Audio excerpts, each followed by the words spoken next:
गर्मियों के दिन आ रहे हैं और महालक्ष्मी सेल्स आपके लिए तैयार है लेटेस्ट कंज्यूमर अप्लायंसेस के साथ। Branded air conditioners, best brands, best offers के साथ आपके लिए अवेलेबल है महालक्ष्मी सेल्स में। एयर कूलर्स जो आपके पूरे घर में ठंडी हवा से आपके दिन को और खुशनुमा बनाए। Single door refrigerator, double door refrigerators, inverter battery, deep freezers, visi cooler, LED televisions, semi and fully automatic washing machines, water purifier, RO plus UV, आटा चक्की, water dispensers, water coolers, mini refrigerators, सभी appliances best brands के best offers के साथ आपके लिए available है Mahalaxmi sales में। उल्हासनगरच्या शासकीय रुग्णालयात मृत रुग्णांच्या नातेवाईकांनी तोडफोड केल्याची घटना मध्यरात्री घडली आहे। भगवान निंभोरे यांना उल्हासनगरच्या मध्यवर्ती रुग्णालयात रात्री उपचारार्थ दाखल करण्यात आलं होतं। विशेष म्हणजे या रुग्णाला पाहण्यासाठी उल्हासनगरच्या महापौर अश्विनी निकम याही देखील येऊन गेल्या होत्या। त्यांनी योग्य तो उपचार करण्याबाबत डॉक्टरांना विनंती केली होती, मात्र उपचारादरम्यान त्यांचा मृत्यू झाला। यावेळी डॉक्टरांच्या हलगर्जीपणामुळे हा मृत्यू झाल्याचा आरोप करत भगवान यांच्या नातेवाईकांनी रुग्णालयातील काचांची आणि साहित्यांची तोडफोड केली। दरम्यान या प्रकरणी मध्यवर्ती पोलिसांनी गुन्हा दाखल करण्याची प्रक्रिया सुरू केली आहे। मात्र अशा प्रकारे मृताच्या नातेवाईकांनी डॉक्टर आणि कर्मचाऱ्यांवर आरोप करत तोडफोड केल्यानं रुग्णालयातील कर्मचाऱ्यांनी आज कामबंद आंदोलन केलंय। इथल्या डॉक्टरांनी कर्मचाऱ्यांना कोणत्याही प्रकारची सुरक्षा पुरवली जात नाही, शिवाय इथल्या राजकारणामुळे आम्हाला त्रास होतो। त्यांच्या सांगण्यावरून अनेक चिंताजनक प्रकृती असलेल्या रुग्णांना उपचारार्थ दाखल करून घ्यावं लागतं आणि त्यानंतर रुग्णांच्या नातेवाईक अशा प्रकारे तोडफोड करतात असा आरोप डॉक्टरांनी केलाय। सदर रुग्ण आमच्या दवाखान्यात हजर झाला होता। तो पेशंट क्रोनिक अल्कोहोलिक होता, त्याला सिरोसिस ऑफ लिव्हर होतं, त्याला हायपरटेन्शन होतं आणि त्याचे भरपूर ऑर्गन सगळे फेल्युअरमध्ये होते आणि पेशंटला आमच्या ऑन ड्युटी डॉक्टरांनी सहज समजून सांगितलं होतं की पेशंटची कंडिशन चांगली नाही आहे, पेशंटची तब्येत जास्त आहे। तरी पण महापौर मॅडमच्या रिक्वेस्टप्रमाणे आम्ही त्या पेशंटला ॲडमिट करून घेतलं। महापौर मॅडम बोलल्या की तुमच्या पर्यंत जेवढं होतं तेवढं तुम्ही करा, आम्ही सगळ्यांना तशीच सेवा देतो, आमच्या जेवढं होतं शक्य तेवढं आम्ही देतो। आणि पेशंटला ऍडमिट केलं होतं। नातेवाईकांना सगळं हाय रिस्क कन्सर्ट आम्ही समजून सांगितली होती आणि नातेवाईकांची सही स्वाक्षरी सुद्धा त्यावरती कागदावरती आहे की डॉक्टरांनी आम्हाला सगळी पेशंटची इत्तमभूत माहिती आम्हाला दिलेली आहे ते तब्येतीबद्दल आणि आम्हाला काही कुठल्या प्रकारे तक्रार नाही म्हणून। तरीही त्यांना एवढं सांगून सुद्धा पेशंट 1:30 वाजता जेव्हा गेला एक्सपायर झाला तेव्हा आमची लेडी मेडिकल ऑफिसर होती ऑन ड्युटी, तिच्यावर त्यांनी स्टूल मारून फेकला। ते मॅडम कशा काम करणार या गोष्टीवरती आणि सगळं त्यांना सांगून एवढं समजून सांगितलं तरी पण ते काहीच, त्यांना एकच पोलीस होता आणि आमचा एकच कर्मचारी तिकडे होता, सिक्युरिटी गार्ड होता, त्यामुळे बाकी आमचे किंटन मुलं पण होते, सगळ्यांना जीवाला धोका होता म्हणून आम्ही ते काम बंद केलं। आणि हे नेहमी राजकारणाच्या कार्यकर्त्यांमुळे, हे अल्कोहोलिक लोकांमुळे, गरजुल्या लोकांमुळे आमच्या रुग्णालयामध्ये रोजचे रात्री हेच गोष्ट करते, दर रात्री हेच गोष्ट करते, आमच्यावर नेहमी हल्ला करायचा प्रयत्न करतात। हे सगळे आम्हाला प्रोटेक्शन नाही। आम्ही मागे सुद्धा आमदारांना सांगितलं होतं की आम्हाला पोलीस प्रोटेक्शन पाहिजे ड्युटीवर असताना, ते अजून झालेलं नाही। आमच्याकडे सिक्युरिटी पॉवर पण कमी आहे, मॅन पॉवर पण कमी आहे। शस्त्रधारी पोलिसांची परवा आमचे डॉक्टर खंबाळीतला चाकू दाखवला कार्यकर्ता लोकांनी, लेडी डॉक्टर चाकू दाखवला आणि पेशंट जेलवरून ट्रान्सफर होता इकडे, जेलमधला कैदी होता, त्याची कंडिशन बॅड होती, तो अर्ध्या रस्त्यात मृत पावला आणि आमच्याकडे आणला तेव्हा पेशंट ऑलरेडी ब्रॉड डेड होता। आमच्या लेडी मेडिकल ऑफिसरने त्याला चेक केलं तर ते 25 ते 50 लोकांचा मॉब होता। त्यांनी आमच्या लेडी मेडिकल ऑफिसरला शिव्या केली आणि आमच्या डॉक्टरांना, जे ड्युटी डॉक्टर खंबाळीत होते त्यांना चाकू दाखवला। तरी पण एवढं झाल्यानंतर पण ते लोक, काल पण हा एपिसोड झाला, हे रोज घटना रोज घडतात आणि याला कुठंच हे नाहीये। म्हणून आमची अशी अपेक्षा आहे की महापौर मॅडम इकडे यावं, आमदार सरांनी इकडे यावं आणि बघावं त्यांचे कार्यकर्ते काय धिंगाणा करतात इकडे। आम्ही इथं नोकरी करण्यासाठी आहे, लोकांच्या सेवेसाठी आम्ही इकडे आहेत, आम्ही दुसरं काहीच करत नाही। रोज सेवा करतो, रोज आम्ही दवाखान्यात लोकांची सेवा करतो, तरी पण लोकांचं दादेरी खूप वाढत चालली आहे, त्यामुळे आम्हाला हे स्टेप घेणं गरजेचं आहे। जोपर्यंत त्यांच्यावर कारवाई होत नाही तोपर्यंत आम्ही काम चालू करणार नाही। राजकीय दबाव येण्यासेन्स आज मी सेंट्रल हॉस्पिटल उल्हासनगर 3 पासून 4 वर्षापासून मी इथे सर्व्हिसला आहे। आल्यापासून माझा इकडचा मॉब आहे जो आम्हाला फक्त फोर्सफुली काम करायला लावतो, म्हणजे त्यांनी जे सांगितलं तेच आम्ही सर्व्हिस द्यायची, ज्यांना जी गरज आहे ट्रीटमेंटची ते त्यांना नको। जर त्यांना महापौर किंवा जर त्यांना कुठल्या वरिष्ठ कर्मचारीचा फोन आला किंवा काय आलं मग त्याच्यानी आम्हाला ती ट्रीटमेंट द्यायला लावतात. प्लस आपल्याकडे इथे खूप कर्मचारी कमी आहे गव्हर्नमेंट सर्व्हिसमध्ये. जर आमचं बेड हॉस्पिटल 200-300 ऑक्युपन्सी आहे आपल्याकडे डेली. हा आणि 2006 आकृती बंद आहे. हो, आणि जर त्याच्यापेक्षा एक्स्ट्रा मॉब मध्ये आमच्याकडे डेली 1000 पेक्षा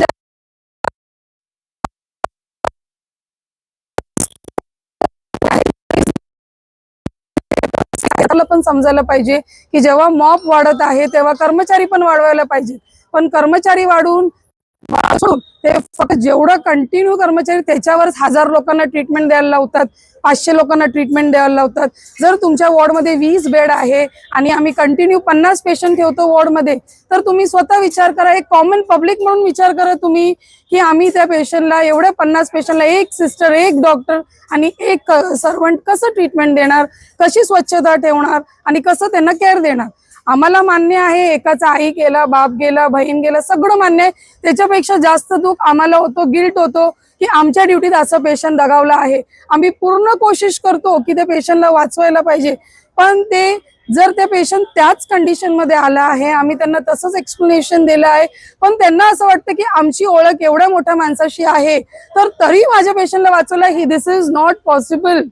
वरून ऊपर से एक भगवान गॉड अल्लाह भी आएगा तो भी जिसको जो तकलीफ है ते सफर होणार आहे, तसंच होणार आहे. आम्ही पण पूर्ण कोशिश करतो, 99.9% आम्ही कोशिश करतो की आमच्याकडून जेवढे ट्रीटमेंट आहे तेवढी द्यायला. पण पेशंटला जर आम्ही दुसऱ्या हॉस्पिटलमध्ये सांगितलं रेफर आउट जायला तरी पेशंट रेडी नसतात. त्यांना असं वाटतं की तुम्ही इथेच ट्रीटमेंट करा, ते इथेच राहतात आणि मग नंतर त्यांच्यावर असा हादसा होतो. आता आमची मागणी ही आहे की हे जो रोज पेशंट आम्हाला सरांनी जसं बोलले 365 डेज आमच्यावर हेच प्रॉब्लेम्स क्रिएट होतात. जे पेशंटचे रिलेटिव्ह येतात, जबरदस्ती करतात आमच्यावर की आम्हाला ट्रीटमेंटच द्या, आम्हाला इथेच ठेवा, किंवा ते सगळे हत्यार काढून आम्हाला धमकी देतात. ह्याच्यावर पोलीस पण काही कारवाई करू नाही शकत. प्रत्येक वेळा आम्ही रायटिंग देतो चौकीत, पण आम्हाला वाटत नाही यांच्यावर काही कारवाई होते. त्याच्यामुळे एक रिलेटिव्हशी दुसरा रिलेटिव्ह शिकतो, दुसऱ्याशी तिसरा रिलेटिव्ह. जे काल झाला आमच्यावर हादसा, आमच्या सिस्टर्स बरोबर, डॉक्टर्स बरोबर, सर्वंट बरोबर, त्या आरोपीला आम्हाला सजा पाहिजे, तेव्हा आम्ही ड्युटी रिजॉईन करणार. प्लस आम्हाला सरकारशी हे निवेदन आहे की जेवढे क्राऊड वाढले तेवढे रिक्रुटमेंट करा, तेवढी सर्व्हिस आम्ही चांगली देऊ, तेवढी अजून चांगली ट्रीटमेंट होईल आणि सगळे रिलेटिव्ह प्लस कर्मचारी मेंटली स्टेबल होतील. थँक्यू. महापौर अश्विनी निकम, डॉक्टर मनोहर बनसोडे, समाजसेवक शिवाजी रगडे आणि मध्यवर्ती पोलीस ठाण्याचे अधिकारी यांच्यात झालेल्या चर्चेनंतर आंदोलन मागे घेण्यात आलंय. समिती ही आपल्या रुग्णालयातल्या डॉक्टरांशी कोणाची नाही संपर्क साधला तर माझ्याशी संपर्क साधून पेशंटच्या बाबतीत उहापोह करत असतात आणि कितीतरी पेशंटच्या बाबतीत स्वतः महापौर मॅडम मला फोन करतात. इतर म्हणजे प्रत्येक जसं पेशंटचं नाव तुम्ही पहिले तुम्हाला आणि विचारलं अशा प्रकारे मी डॉक्टरांशी चर्चा करून महापौर मॅडमला किंवा इतर नगरसेवक आणि इतर कार्यकर्ते यांना सुद्धा मी एंटरटेनमेंट करून ते सगळं व्यवस्थितपणे आपल्याकडून फीडबॅक दिली जाते. फीडबॅक होत नाही अशी गोष्ट होत. महापौर मॅडम तशाच प्रकारे रात्री पण आल्या, नातेवाईकांना समजून सांगितलं, आमच्या डॉक्टरांना पण समजून सांगितलं आणि त्या गेल्या. मॅडमला काही प्रॉब्लेम नव्हता. मग 1-1.5 तासानंतर मॅडमला माहीत होतं की अतिशय सिरियस आहे. मॅडमने मला मेसेज पण केला होता की ह्या पेशंटचं करायचं काय. मॅडमला एवढंच निवडतं की मॅडम अतिशय सिरियस आहे, आपण होईल तेवढा प्रयत्न इथंच करू. तुम्हाला हे पण सांगितलं की आमचे डॉक्टर उपचार चालू आहे. आणि मी जेव्हा आली तेव्हा तो स्टेबल झाला होता. पण कसं आहे पेशंटचा घडीत कसा होईल ते सांगता येत नाही, कारण हिपॅटो रिनल सिंड्रोम म्हणजे लिव्हर खराब झाला असते, किडनी खराब झाली असते, ब्रेन खराब झाला असतो. त्याच्यामध्ये घडीत चांगलं होतं आणि घडीत खराब होतं. आता चांगला म्हणता पेशंट कधी डोळे झाकेल सांगता येईल. तरी असं दुर्दैव घटना घडलेली आहे. समजा मृत्यू पावला, परंतु उपचार करत असताना जर मृत्यू होत असेल तर नातेवाईकांनी थोडंसं समजून घ्यावं. कारण सिरियस पेशंट होता तो इतर रुग्णालयामध्ये सगळीकडे म्हणजे सिरियस उपचार करून आलेला होता. हे सगळ्यांना माहीत होतं, महापौर मॅडमला पण माहीत होतं. आणि याविषयी कसं झालं, नातेवाईकांचा राग अनावर आला आणि तोडफोड. तर ही तोडफोड झालेली आहे, ही तोडफोड नातेवाईकांनी भरून द्यावा एवढंच आमचं म्हणणं आहे. आणि इथून पुढे असे डॉक्टरांवर मारहाण किंवा कर्मचाऱ्यावर मारहाण अशी काही घटना करू नये, असं होणार नाही याची आम्ही आशा बाळगतो. आणि एक पोलीस प्रशासनाला आम्ही एक विनंती करतोय की आम्हाला इथं सशस्त्र पोलीस कर्मचारी 24 तास ठेवा. कारण त्या शस्त्राकडे बघून तरी लोकांना भीती वाटेल. कारण पोलिसाकडे खाकीकडे बघून तर कोणाला भीतीच वाटणार नाही. अगदी त्यांच्या समोर 5-25 पोलीस आले तरी हा घटना घडणार हो त्यांच्या समोर काय करायचं. त्याच्यामुळे आम्ही एक निषेध म्हणून आम्ही मागे घेऊ जो आहे प्रोटेस्ट आम्ही केलाय तो मागे घेऊ. मग आम्हाला किती वेळात निकाल भेटेल? मॅडम एफआयआर सर किती वेळ लागतोय आता? चालू आहे मॅडम. एफआयआर जसं आम्ही इमर्जन्सी आमचे गोल्डन मिनिट्स असतात 3-6 मिनिटात आम्ही पेशंटचा जीव वाचवतो. असं एफआयआर चे किती गोल्डन मिनिट्स आहे सर सांगा.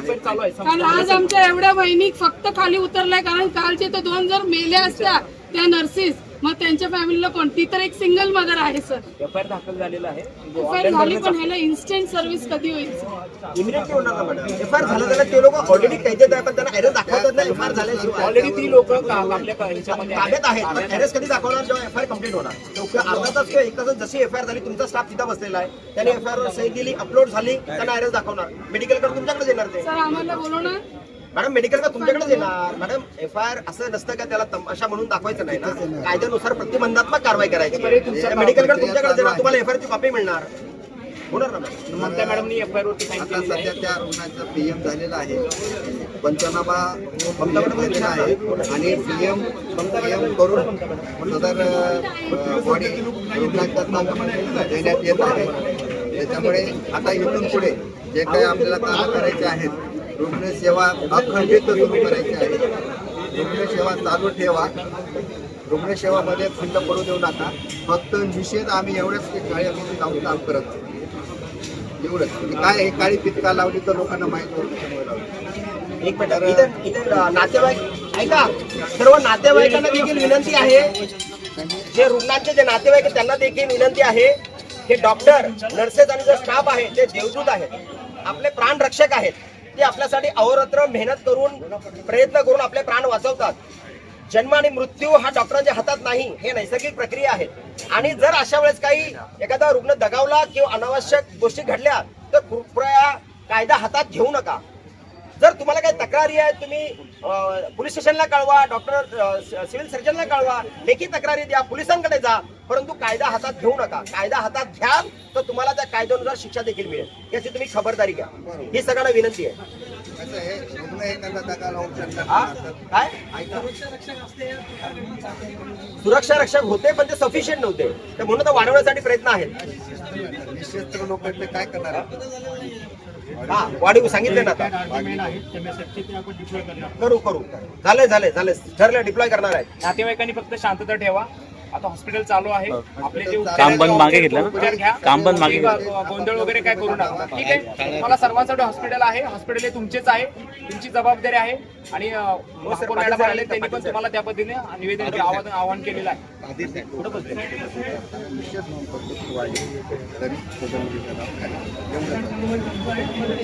सेवा चालू आहे. फक्त तुमचं निवेदन द्या. यांना पोलिसांना इथेच द्या. या साईडला द्या. आमचं निवेदन यशेश मॅडम कुठे आले? या मॅडम.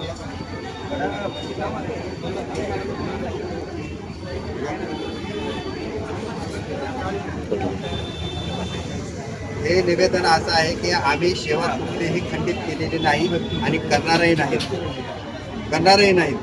परंतु एक नागरिकांना कळावं की हे डॉक्टर कर्मचारी सुरक्षित नाहीत. यांना सुरक्षितता कशी देता येईल ही सुजाण नागरिकांनी सुद्धा ठरवावं. की आपण इथे आल्याच्या नंतर पेशंटशी डॉक्टरशी कर्मचाऱ्यांशी आणि कर्मचाऱ्यांनी पण पेशंट आणि पेशंटच्या नातेवाईकाशी कसं वागावं या बाबतीत सर्वांनी तारतम्य ठेवावा आणि आपल्या सेवा. तर सर्वांनी आपापल्या उपरीमध्ये जावा. आपापल्या वार्डामध्ये जावा आणि आपले कामं सुरू करावेत असं मी सर्व कर्मचाऱ्यांना आव्हान करतो.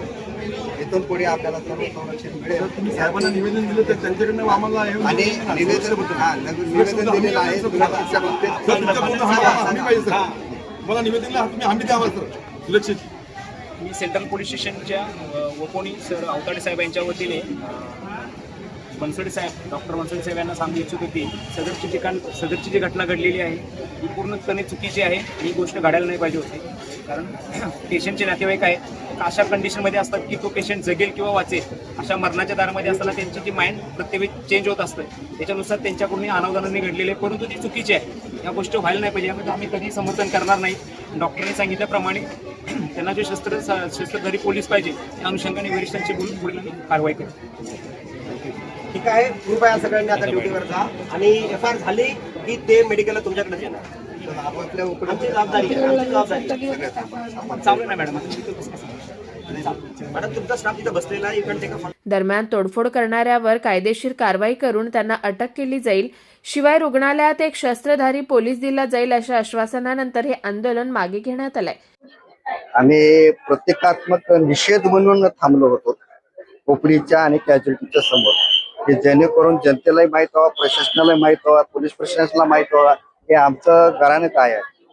आमचं घराणं हे आहे की रात्रंदिवस आमचे डॉक्टर, कर्मचारी, सिस्टर हे सर्व म्हणजे वार्डामध्ये, कॅज्युलिटीमध्ये, ओपीडीमध्ये कामं करत असतात.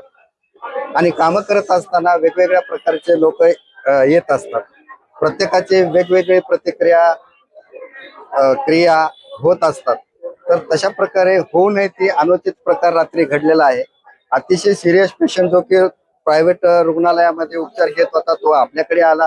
आपल्याकडे सिरियस पेशंट आल्यानंतर आपण शेवटपर्यंत त्याचा उपचार करण्याचा प्रयत्न करतो, परंतु तो उपचार दुर्दैवाने त्याला लागू झाला नाही. आम्ही त्याच्या कुटुंबाच्या, मैताच्या पूर्ण दुःखामध्ये सहभागी आहोत. परंतु त्या मैताच्या नातेवाईकांनी जो इथं गोंधळ घातला किंवा त्याच्या समर्थकांनी जो गोंधळ घातला त्याच्यामध्ये आमच्या सगळ्या खिडक्यांच्या काचा फोडलेल्या आहेत. मॉनिटर, व्हेंटिलेटर आणि जे काय म्हणजे आमचे पॉट, गाद्या, बेडशीट किंवा आणखी ECG मशीन, खुर्च्या यांची मोडतोड केलेली आहे. हे त्यांच्यावर दंडात्मक कार्यवाही व्हावी अशी आमची अपेक्षा आहे. आणि इथून पुढे दररोज अशा चकमकी आमच्या डॉक्टर, कर्मचारी आणि रुग्णाच्या नातेवाईकाबरोबर होत असतात. तरी आम्हाला इथे पोलीस हे सशस्त्र असावेत अशी आमची अपेक्षा आहे. कारण सशस्त्र पोलीस जर असेल, फक्त पोलिसाच्या हातात बंदूक जरी दिसली तरी समोरचा आलेला माणूस म्हणजे घाबरू शकतो, पुढचा धिंगाणा करणार नाही अशी एक शाश्वती आम्हाला वाटते. आम्ही वारंवार म्हणजे तसं पोलीस प्रशासनाकडे आम्हाला संरक्षण मिळावं म्हणून दिलेलं आहे पत्र, आणि तसं पोलीस बांधव आम्हाला सहकार्य करतातही. परंतु हे सहकार्य कुठंतरी आम्हाला अपुरं पडतं आणि त्यामुळे आता आम्ही अवताडे साहेबांना हे एक निवेदन दिलेलं आहे. PI साहेबांनी ते त्यांचे वरिष्ठ API आलेले होते, त्यांच्या हातामध्ये हे निवेदन दिलेलं आहे. तरी त्यांनी आश्वासन दिलेलं आहे की इथून पुढे तुम्हाला सशस्त्र संरक्षण मिळेल, याची आम्ही काळजी घेतो. काल जी घटना घडली ती खूप निंदनीय आहे उल्हासनगरसाठी. संबंधितांवर कारवाई करण्यात येईल असं मी आश्वासन दिलेलं आहे प्रशासनाला. आणि जे घडलंय ते कार्यकर्ते म्हणता येणार नाही. मी एक उल्हासनगरची महापौर आहे. मला प्रत्येक नागरिकाचा फोन येईल तर मी त्यांच्यासाठी नेहमी उभी असेल. पण नंतर जर अशी काही घटना घडती तर त्याच्यासाठी मी समर्थन कधीच देणार नाही. डॉक्टरांनी ह्या ठिकाणी काम बंद आंदोलन सुरू केलं आहे. त्यांची एकच मागणी आहे की जो कोणी व्यक्ती आहे त्याला अटक करा, तरच आम्ही आंदोलन मागे घेऊ. आताच पोलीस प्रशासनाला इथे बोलवण्यात आलेलं आहे. त्यांना सांगितलेलं आहे की जे संबंधित ज्यांनी ही घटना घडवली आहे त्यांच्यावर कारवाई करण्यात यावी आणि लवकरात लवकर ते कारवाई देखील करतील. आंदोलन ते मागे घेतील. मी त्यांना तशी रिक्वेस्ट केलेली आहे, ते घेतील आंदोलन मागे. सन्माननीय महापौर या उल्हासनगरच्या प्रथम नागरिक आहेत आणि प्रथम नागरिक असल्या कारणाने शहरातील नागरिक त्यांना सातत्याने कुठल्या विषय संदर्भात फोन करतात. तर महापौर म्हणून त्यांचं आद्य कर्तव्य आहे की जे त्यांना फोन आले की ज्या तक्रार आल्या त्या तक्रारीचं निवारण व्हावं, त्या रुग्णांना सेवा मिळावी हे त्यांची प्राथमिकता असते. आणि त्याच अनुषंगाने प्रत्येक रुग्णासाठी महापौर मॅडम स्वतः कॉल करतात किंवा स्वतः येतात, जनतेमध्ये त्या जातात. असं आमचं सौभाग्य आहे की पहिल्यांदा अशा शहराला महापौर लाभलेले आहेत. आम्हाला त्याचा अभिमान आहे की महापौर प्रत्येक रुग्णासाठी रुग्णालयात येतात. परंतु काही नैसर्गिक प्रक्रिया, काही घटनेमुळे जर रुग्ण दगावला, त्यानंतर रात्री त्यांच्या नातेवाईकांकडून गंभीर प्रतिक्रिया आली आणि त्या प्रतिक्रियेअंतर्गत तोडफोड आणि जी कायदा हातात घेण्यात आलेला, तर महापौर मॅडम त्याला कदाचित किंवा आम्ही कुणीही त्याला समर्थन करत नाही. महापौर मॅडम स्वतः पोलीस प्रशासनाशी बोललेले आहेत आणि ज्या ज्या नातेवाईकांनी कायदा हातात घेतलेला आहे कायद्यानुसार गुन्हा नोंदवण्याची प्रक्रिया सुरू आहे. आणि जसा गुन्हा नोंदून झाला तर ते सगळेचे सगळे रुग्ण अरेस्ट होणार आहेत, त्यांच्यावर दंडात्मक कारवाई होणार आहे. जे येथील डॉक्टर नर्सेस व स्टाफने जे विरोधासाठी काम बंद आंदोलन केलं होतं, महापौर मॅडम व सभापती मॅडम यांनी डॉक्टर व प्रशासनाला विनंती केलेली आहे की त्यांच्यावर कारवाई होत आहे, कृपया तुम्ही काम बंद आंदोलन मागे घ्यावं व इतर रुग्णांना सेवा द्यावी. तो आपल्या आंदोलनामुळे कुठल्याही प्रकारची सेवा बाधित होऊ नये अशी त्यांना विनंती केली. त्यांनी ती विनंती मान्य केलेली आहे. दुसरं म्हणजे इथे हजारोच्या संख्येमध्ये रुग्ण येतात, परंतु जी सुरक्षा व्यवस्था आहे ती कमी पडल्यामुळे त्यांना सुरक्षित वाटत नाही, म्हणून त्यांना अतिरिक्त सुरक्षा देण्यासाठी देखील वरिष्ठ पोलिसांना निवेदन दिलेलं आहे आणि लवकरात लवकर इथे आपण सुरक्षा देखील प्रदान करणार आहोत. Bureau report Swanand media, Ulhasnagar. ताज्या घडामोडींसाठी स्वानंद न्यूजला सबस्क्राईब करा आणि बेल आयकॉनवर क्लिक करा.